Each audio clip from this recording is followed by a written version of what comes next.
Welcome back to yet another video of Bahi Khata by Sonal.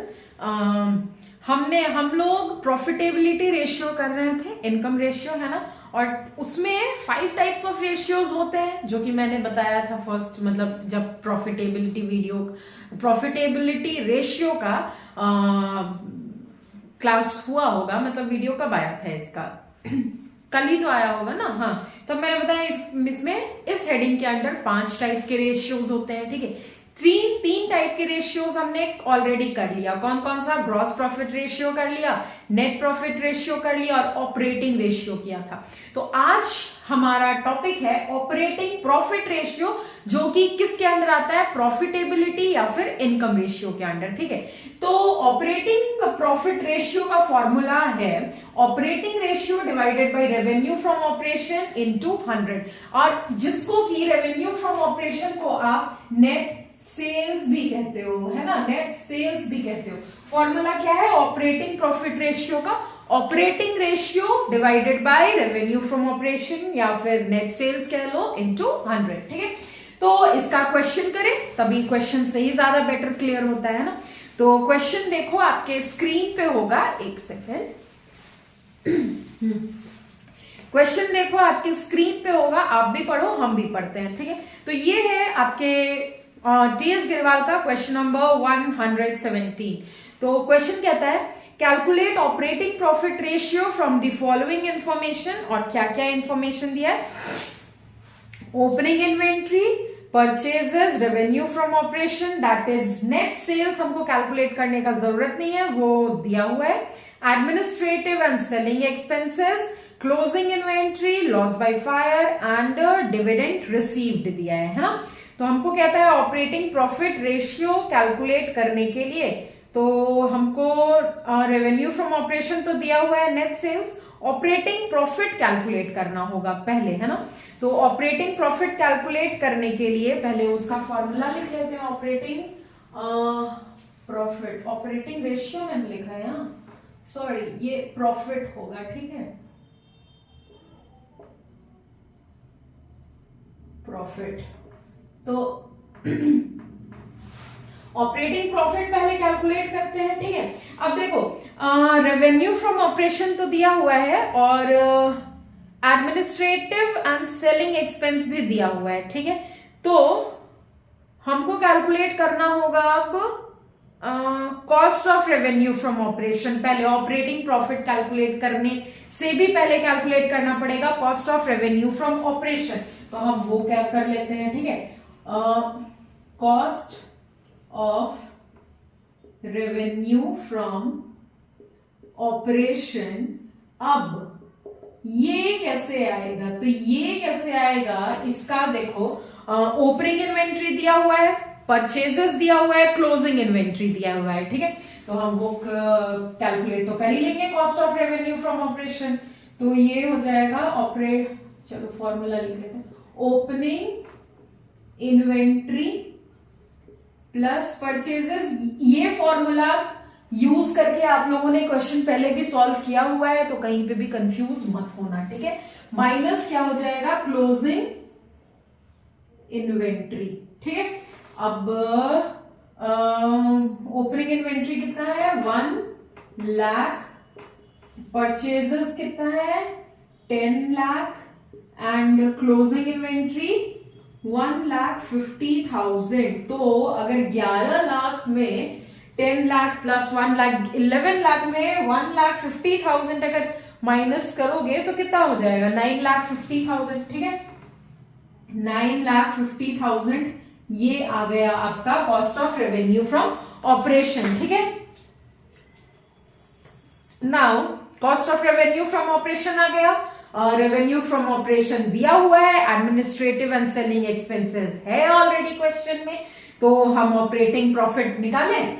तो operating profit का formula हो जाएगा ऑपरेटिंग प्रॉफिट इक्वल्स टू, देखो क्या क्या दिया हुआ है, रेवेन्यू फ्रॉम ऑपरेशन दिया हुआ है। ठीक है, इनकम, काम से, ऑपरेशन से जो भी इनकम हुआ आपका, रेवेन्यू फ्रॉम ऑपरेशन माइनस ये कॉस्ट, माइनस कर दो, तभी तो प्रॉफिट आएगा ना। जो भी आपको रेवेन्यू हुआ, ठीक है, काम मतलब जो भी एक्टिविटी हो रहा है आपके बिजनेस से, उसमें से जो भी आपका इनकम हुआ वो हो गया रेवेन्यू फ्रॉम ऑपरेशन, और जो भी उसमें मतलब कॉस्ट था उसका, तो वो ये है, तो कॉस्ट को माइनस करोगे तभी तो प्रॉफिट आएगा, ठीक है। Cost of revenue from operation, ठीक है। नाउ अब देखो सेलिंग और एडमिनिस्ट्रेटिव एक्सपेंस भी है ना, खर्च। हाँ, तो सेलिंग एंड एडमिनिस्ट्रेटिव एक्सपेंस ये खर्च हो गया, इसको माइनस कर दो। एडमिनिस्ट्रेटिव एक्सपेंस, तो ये अब कितना था, रेवेन्यू फ्रॉम ऑपरेशन या नेट सेल्स कितना है, 14,70,000 minus cost of revenue from operation कितना आ गया, 9,50,000, और माइनस ये कितना है, सेलिंग एंड एडमिनिस्ट्रेटिव एक्सपेंसेस है 1,70,000। तो अब इसको माइनस करो, आ जाएगा आपका ऑपरेटिंग प्रॉफिट। चलो करते हैं, 14,70,000 माइनस 9,50,000 माइनस 1,70,000, 3,50,000 आया, 3,50,000। अब देखो ऑपरेटिंग प्रॉफिट भी आ गया, नेट सेल्स हमको पता है, इनटू 100 कर देंगे तो आंसर आ जाएगा, क्वेश्चन सॉल्व हो जाएगा, ठीक है। तो जल्दी से इसको कॉपी करो, उसके बाद चलो ये फॉर्मूला मिटा के यहीं पे करते हैं, ठीक है। देखो इनटू 100 है, ये फॉर्मूला हो गया, ठीक है, ये फॉर्मूला। अब इसके बाद हम यहीं पे करते हैं, operating profit ratio equal to, operating profit कितना आया, 3,50,000 डिवाइडेड बाय नेट सेल्स, मेरा ये दिया हुआ है 14,70,000, यही है ना नेट सेल्स क्वेश्चन में, तो डिवाइडेड बाय नेट सेल्स कर दिए इनटू 100, ठीक है। तो अब आंसर आएगा 1 2 1 2, डिवाइड करो फिर 3,500 डिवाइडेड बाय 147, ना 0 तो कट गया है, हाँ 147, तो आ गया आंसर 23.809, जिसको कि हम 23.81 भी लिख सकते हैं, ठीक है। ये आ गया आंसर आपका, ठीक है। आंसर देखते हैं पहले सही है कि नहीं, 23.81, हाँ जी आंसर एकदम सही है, ठीक है। तो हमने क्या किया, देखो cost of revenue from operation पहले निकाल लिया, जिसका फॉर्मूला ऑलरेडी आपको पता है, ओपनिंग इन्वेंट्री या फिर आप ओपनिंग स्टॉक कह लो, plus purchases minus closing stock या क्लोजिंग इन्वेंट्री, ठीक है। वही फॉर्मूला हमने यूज करके cost of revenue from operation find कर लिया। उसके बाद अब ये पता चल गया है हमको, ठीक है, और revenue from operation already question में दिया हुआ है और एक्सपेंसेस भी दिया हुआ है, तो हम सारा माइनस करके हमको ऑपरेटिंग प्रॉफिट आ जाएगा, ठीक है। ऑपरेटिंग प्रॉफिट एक बार आ गया, फिर फॉर्मूला में पुट करें, operating profit divided by net sales into 100, net sales question में दिया हुआ है, ठीक है। इतना कट कुट करके फिर 23.81 आपका आंसर आ जाएगा, जो कि क्या कहलाएगा, ऑपरेटिंग प्रॉफिट रेशियो, ठीक है। तो इसको आप जल्दी से कॉपी करो और हम फिर नेक्स्ट क्वेश्चन करते हैं, ठीक है, फास्ट क्विक।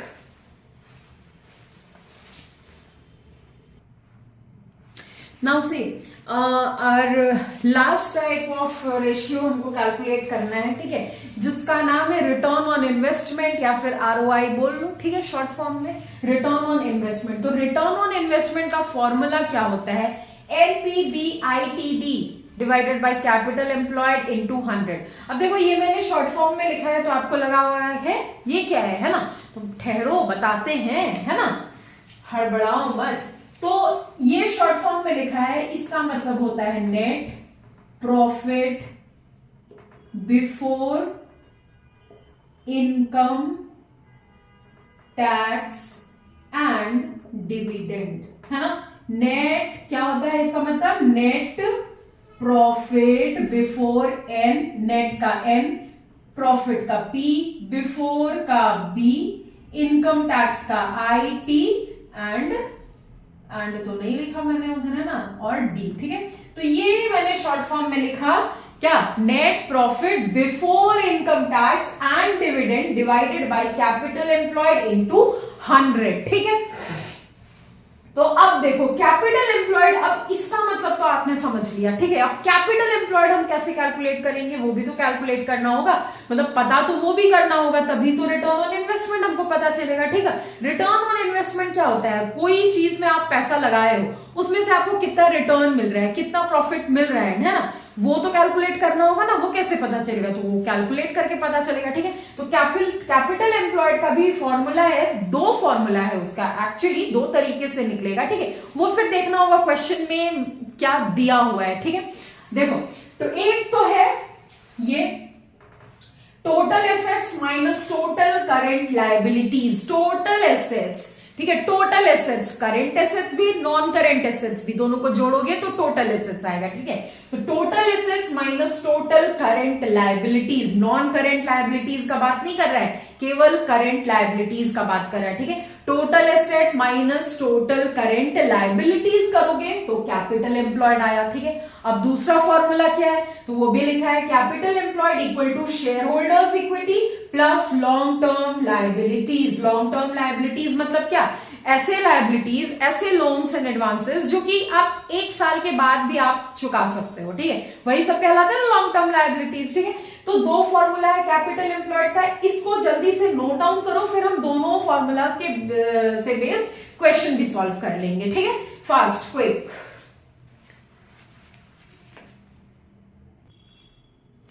तो देखो एक सिंपल सा क्वेश्चन रिटर्न ऑन इन्वेस्टमेंट का आपके स्क्रीन पे होगा। तो क्वेश्चन नंबर 130 है, कहता है, एक नॉर्मल सा क्वेश्चन है, ठीक है। कहता है net profit before interest and tax ₹4 lakh. चलो, net profit before income tax and dividend दिया हुआ है, 15% लॉन्ग टर्म डिबेंचर दिया हुआ है 8 लाख, शेयर होल्डर्स फंड जिसको क्या बोला जाता है, शेयर होल्डर्स इक्विटी भी बोल सकते हो, 4 लाख दिया हुआ है। कैलकुलेट रिटर्न ऑन इन्वेस्टमेंट बोल रहा है, नॉर्मल सा क्वेश्चन है, तो फॉर्मूला में पुट करो और फिर आंसर लाओ, ठीक है। तो ROI इक्वल टू क्या हो जाएगा, net profit before interest and tax दिया हुआ है ना 4 लाख का, ठीक है। तो 4 lakh divided by capital employed. तो कैपिटल एम्प्लॉयड के लिए देखो, कैपिटल एम्प्लॉयड के लिए दूसरा फॉर्मूला जो मैंने नीचे लिखा था वो यहां पे अप्लाई होगा। कैपिटल नीचे करते हैं थोड़ा, ठीक है, कैपिटल एम्प्लॉयड क्या बोला था मैंने, शेयर होल्डर्स इक्विटी, ठीक है, प्लस लॉन्ग टर्म लायबिलिटीज बोला था ना। तो शेयर होल्डर्स फंड तो दिया हुआ है 4 लाख, ठीक है। लॉन्ग टर्म लायबिलिटी भी दिया हुआ है, लॉन्ग टर्म डिबेंचर 8 लाख का, इतना ही ना है अमाउंट, 4 लाख एंड 8 लाख, हाँ जी। तो ये टोटल कैपिटल एम्प्लॉयड कितना का आ गया, 12 लाख का, सॉरी आ गया, ठीक है, आ गया ना, ठीक है। तो डिवाइडेड बाय कैपिटल एम्प्लॉयड कितना हो जाएगा, 12 लाख इंटू 100, ठीक है। तो अगर कट कुट करोगे तो 2 0 इधर गया, 1 2 3, 1 2 3। अब 400 को 12 से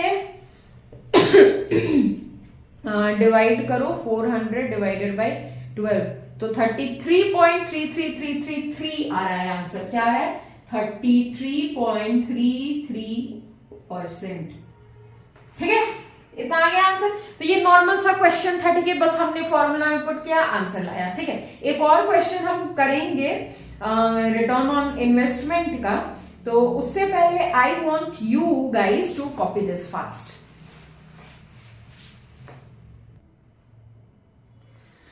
तो रिटर्न ऑन इन्वेस्टमेंट का एक और क्वेश्चन हम सॉल्व करते हैं आज। देखो आपके स्क्रीन पे होगा क्वेश्चन, हम भी पढ़ते हैं आप भी पढ़ो।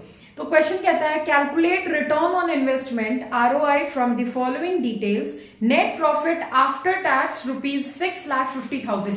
अब एकदम ध्यान से मतलब दिमाग में बैठाओ कि ये नेट प्रॉफिट आफ्टर टैक्स है, ठीक है, और हमको चाहिए क्या होता है, नेट प्रॉफिट बिफोर टैक्स चाहिए होता है। रेट ऑफ इनकम टैक्स दिया हुआ है 50%, 10% डिबेंचर्स दिया हुआ है ऑफ ₹100 ईच ₹10 लाख, ठीक है।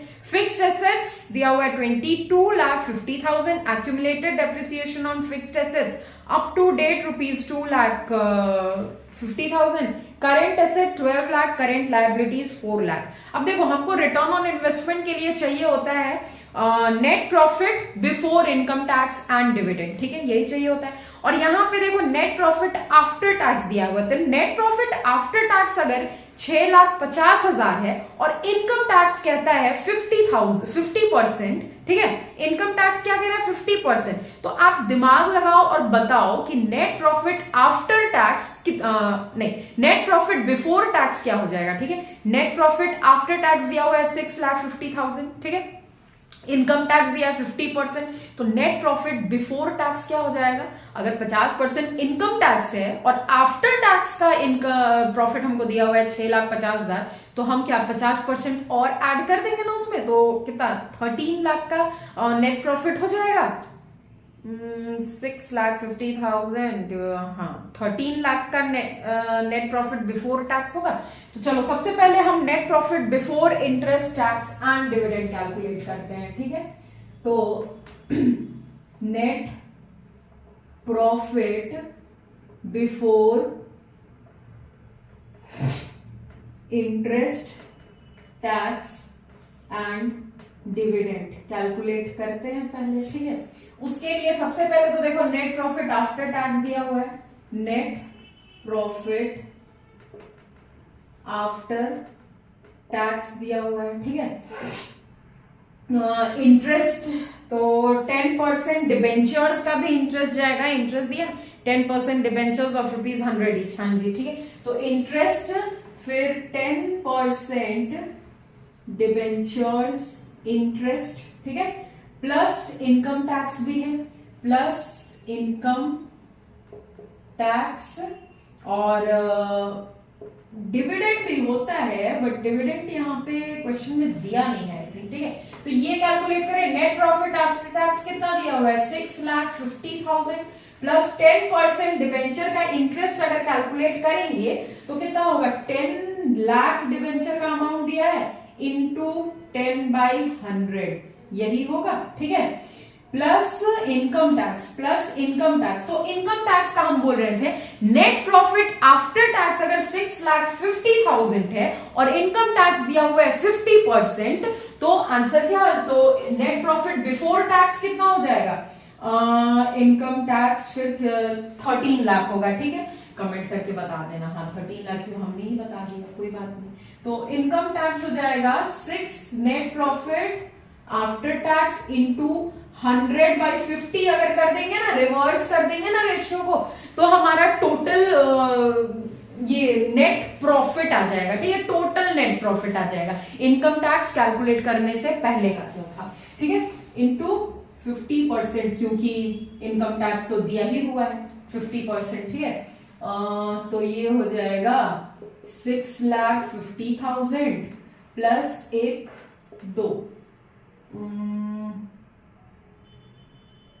1 लाख प्लस 50, तो 6,50,000 अगेन 13 लाख और एक 14 लाख, ठीक है। तो फिर ये वाला चीज अगर समझ में नहीं आया, ये वाला चीज, तो यहाँ पे हमको इनकम टैक्स कैलकुलेट करना है ना, 50% दिया हुआ है इनकम टैक्स का, तो इनकम टैक्स हम किस पे कैलकुलेट करेंगे, ये अमाउंट तो ऑलरेडी मतलब इनकम टैक्स माइनस करके दिया हुआ है ना, नेट प्रॉफिट आफ्टर टैक्स है, तो इसको हम फिर से बिफोर टैक्स निकालेंगे। तो बिफोर टैक्स करने के लिए तो हमको रेशियो रिवर्स ही करना पड़ेगा, 100/50, ठीक है। और इनकम टैक्स 50% बोल रहा है, तो फिर से 50% हमने निकाल लिया। अब या तो ये लिख लो या फिर सिंपली यही लिख देते, 50% तो था ही, ठीक है, बात बराबर होता है, ठीक है। तो 14 लाख का आ गया net profit before interest tax and dividend, ठीक है। फिर हमको कैपिटल एम्प्लॉयड भी कैलकुलेट करना है, तो कैपिटल एम्प्लॉयड यहां पे क्या क्या दिया हुआ है देखो, फिक्स्ड एसेट दिया हुआ है, एक्यूमुलेटेड डेप्रिसिएशन है जो कि माइनस कर देंगे फिक्स्ड एसेट से, ठीक है। करेंट एसेट दिया हुआ है, ऐड करेंगे, और करेंट लायबिलिटीज है, ऑब्वियस है माइनस करेंगे, ठीक। तो जल्दी से लिखते हैं, शॉर्ट फॉर्म में लिखते हैं, fixed asset plus plus minus depreciation, ठीक है। फिर उसके बाद दिया है करंट एसेट्स, तो current assets minus current liabilities, इतना ही है। हाँ चलो अब अमाउंट पुट करो। फिक्स्ड एसेट कितना का है 22,50,000 माइनस डेप्रिसिएशन कितना है 2,50,000 प्लस करेंट एसेट कितना है 12 लाख माइनस करेंट लायबिलिटीज है 4 लाख का। तो इतना सब सॉल्व करोगे ना तो आंसर आएगा 22,50,000 माइनस 2,50,000 प्लस 12 लाख, ठीक है, माइनस 4 लाख। आंसर आएगा 28 लाख। 28 लाख आ गया आपका कैपिटल एम्प्लॉयड, ठीक है, कैपिटल एम्प्लॉयड आ गया 28 लाख। प्लेस है कि नहीं है यहीं पे सॉल्व कर देते हैं, ठीक है। तो ROI इक्वल टू क्या हो जाएगा 14 लाख, यहां पे नहीं होगा यार, देखो कैसे करें, देखिएगा नहीं, यहाँ पे कर देते हैं, ठीक है। तो फिर ROI क्या हो जाएगा 14 lakh divided by 28 lakh into 100, ठीक है। तो ये 100 से गया 1 2 3 1 2 3। नाउ 1400 को 28 से डिवाइड करो तो कितना आता है देखते हैं। 1400 डिवाइडेड बाय 28 50% आंसर है 50%, हाँ बिल्कुल 50% आपका आ गया रिटर्न ऑन इन्वेस्टमेंट, ठीक है। हाँ दिख रहा है, ठीक है। तो ये क्वेश्चन ऐसे सॉल्व होगा, ठीक है। आई होप आपको ये पार्ट समझ में आया होगा। ये नेट प्रॉफिट आफ्टर टैक्स दिया हुआ है, ठीक है, और टैक्स रेट दिया हुआ है 50%। तो बिफोर टैक्स कैलकुलेट करने के लिए क्या क्या करना होगा, जो हमको रेशियो रिवर्स कर देना होगा, हमने वो कर दिया, ठीक है। ये यहां तक देखो, अभी 100 डिवाइडेड बाई 50 तक हमने रिवर्स कर दिया, ठीक है। उससे हमको क्या पता चला नेट प्रॉफिट बिफोर टैक्स, ठीक है, वो पता चला। अब 50% तो इनकम टैक्स बोल रहे हैं और वही कैलकुलेट करना है इंटू 50/100, फिर से हमने कर दिया तो आंसर वही आ गया 6,50,000, ठीक है। तो जल्दी से कॉपी करो, ये था आपके बुक का क्वेश्चन नंबर 127, क्वेश्चन नंबर 127, ठीक है, TS गिरेवाल बुक का, ठीक है। कोई डाउट हुआ तो फिर you are free to ask any time, ठीक है। चलो फिर मिलते हैं हम नेक्स्ट वीडियो में। टिल देन क्लास 12 में आप नए हो, इधर हम नए हैं, साथ मिलकर बढ़ते हैं, पढ़ते हैं, सीखते हैं, समझते हैं और एंजॉय करते हैं अपने जर्नी को। एंड कोई डाउट हुआ तो do ask me any time, ठीक है। सो ठीक है, चलो फिर do like share comment and subscribe to. Bye, thank you.